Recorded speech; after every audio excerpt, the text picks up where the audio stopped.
हर रोज एक नई कहानी देखने के लिए चैनल को सब्सक्राइब करें और बेल आइकन दबाना ना भूलें। मुकेश अंबा गांव का रहने वाला था, लेकिन खुद का अच्छा भविष्य बनाने के लिए वो कम उम्र में ही शहर में नौकरी करने लगा था। आज काफी सालों बाद में वो अपने घर हमेशा के लिए वापस जा रहा था। अपने गांव वापस आते हुए वो बहुत ही ज्यादा खुश था। जैसे ही वो गांव की जमीन पर पहला कदम रखता है तो फिर वो खुद से बोलता है, ना जाने कितने साल बाद अपने गांव जा रहा हूँ। कितना सुकून है वहाँ, हरे हरे खेत, खुले रोड, बड़े बड़े मकान, और वहाँ उसकी यादें भी तो है ना। इतना कहते ही मुकेश अपनी कुछ पुरानी यादों में खो जाता है। मुकेश, मुझे छोड़कर मत जाओ, मैं तुम्हारे बिना मर जाऊंगी। योगिता, तुम समझती क्यों नहीं हो? अभी मैं बस 30 का हूँ और तुम 25 की। मुझे मुंबई जाकर कुछ बनना है और तुम्हारे घर वाले इतना इंतजार नहीं करेंगे। अच्छा होगा कि तुम मुझे भूल जाओ और जहाँ तुम्हारे घर वाले तुम्हारी शादी करवाएं कर लो। अपने अतीत को याद करते करते वो अपने गांव पहुंचता है। अपने घर के बाहर लगे ताले को खोलता है और अपने घर के अंदर जाता है। लेकिन तभी वहाँ एक लड़की आती है और उसे बोलती है, अरे ओ बाबूजी, क्या घर के अंदर घुसे जा रहे हो? मुकेश जैसे ही पलट के उस लड़की को देखता है तो वो मन में बोलता है, अरे ये तो बिल्कुल योगिता की तरह लगती है। वही रूप रंग, वही आवाज, लेकिन वो ये कैसे हो सकती है? तब तो वो 25 साल की थी, अब कम से कम 50 की तो होगी। नहीं नहीं, ये वो नहीं है। ओ बाबूजी, पगला गए हो क्या? ऐसे टुकुर टुकुर क्या देख रहे हो? जी बताइए, आप कौन हैं और मुझे क्यों रोक रही हैं? अरे उल्टा चोर कोतवाल को डांटे। एक तो इतने टाइम से बंद मकान को खोल रहे हो, ऊपर से उसमें जबरदस्ती घुस भी रहे हो और मुझी से सवाल कर रहे हो। अरे आपको कोई गलतफहमी हुई है। मेरा नाम मुकेश है, ये घर मेरा है। वो मैं कई साल बाद वापस आया हूँ ना, तो इसीलिए आपने मुझे पहचाना नहीं होगा। अच्छा, तो आप हैं मुकेश बाबू। हमारी अम्मा बहुत बताया करती थी आपके बारे में। बहुत पढ़े लिखे हैं ना आप, शहर में नौकरी करते हैं। वैसे आपकी अम्मा का क्या नाम है? हमारी अम्मा का नाम बसंता। ओह, तुम बसंता भाभी की लड़की हो। वो और मैं तो बराबर उम्र के थे। वैसे तुम्हारी उम्र क्या है और बसंता भाभी कहाँ है आजकल? वो तो हमको जन्म देते ही चल बसी। हमारा नाम संयोगिता है। पूरे 25 बरस के हैं हम। दोनों बातें करने लगते हैं और कुछ देर बाद में संयोगिता घर चली जाती है। मुकेश भी घर की साफ सफाई और सेटिंग करने लगता है। थोड़ी देर बाद में संयोगिता दोबारा आती है।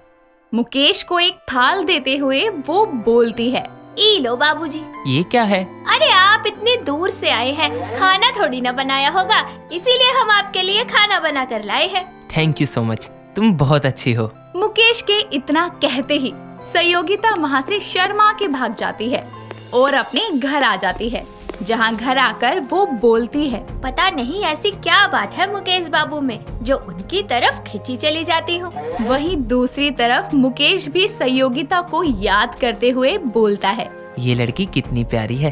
काश ये मुझे मेरी उम्र ढलने से पहले मिली होती तो मैं इसको कभी जाने नहीं देता। जिसके बाद अचानक मुकेश संयोगिता के ख्यालों से बाहर आकर बोलता है, नहीं नहीं मुकेश, तू पागल हो गया है क्या? अब तेरी जवानी चली गई है। ये 55 का प्यार तुझे शोभा नहीं देता। मुकेश संयोगिता का दिया हुआ खाना खा लेता है और थोड़ी देर आराम करने लगता है। दिन बीतते हैं और संयोगिता रोज मुकेश के लिए खाना लेकर आया करती। धीरे धीरे दोनों के बीच की नजदीकियां बढ़ने लगती है, लेकिन दोनों ने ही एक दूसरे से अपने प्यार का इजहार नहीं किया था, और करते भी कैसे। दोनों के बीच समाज और उम्र की दीवार जो खड़ी थी। एक दिन संयोगिता मुकेश के लिए खाना लेकर नहीं आती और मुकेश बोलता है, क्या बात है, अब तक तो संयोगिता को आ जाना चाहिए था। कहीं वो किसी परेशानी में तो नहीं? मुझे उसके घर जाकर देखना चाहिए। जिसके बाद वो अपनी बसंता भाभी के घर जाता है, लेकिन वहाँ उसे ताला लगा मिलता है, जिसे देखकर मुकेश वापस अपने घर आ जाता है और संयोगिता को याद करने लगता है।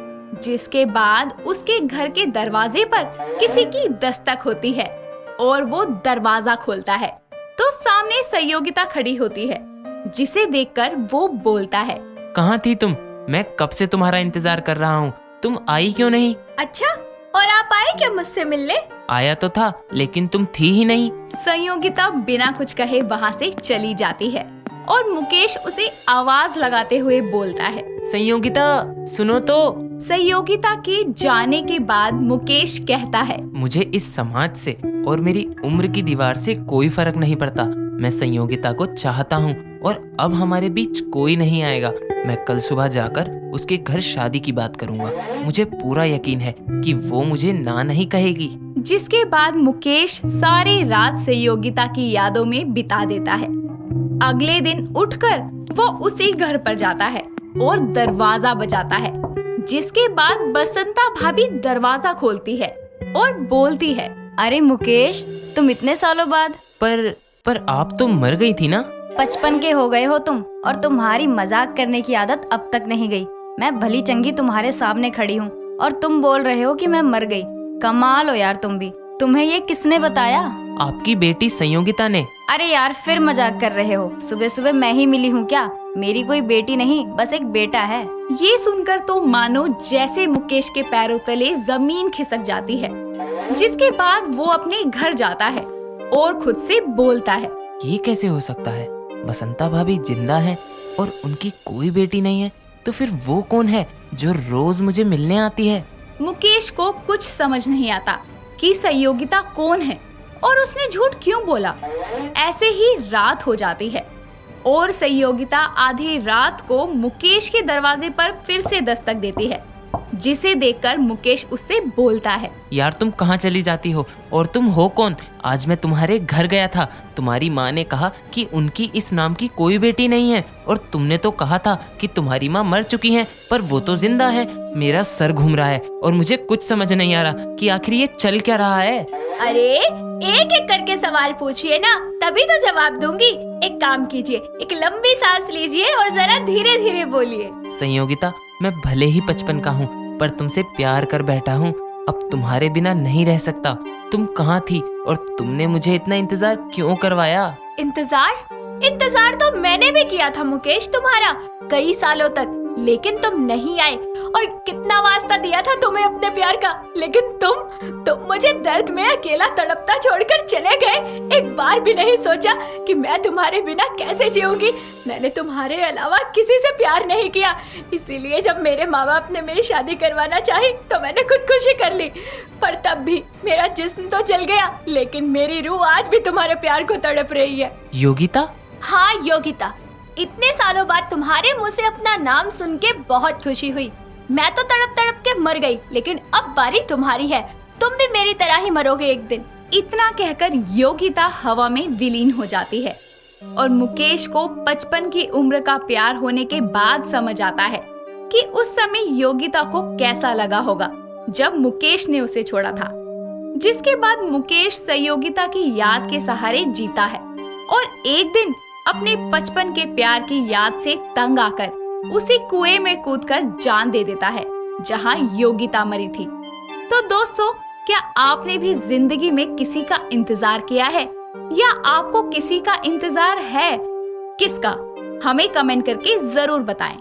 दोस्तों, अगर आपको ये कहानी पसंद आई तो इसे लाइक करें, शेयर करें और कमेंट करके बताएं कि कहानी में आपको सबसे अच्छा क्या लगा।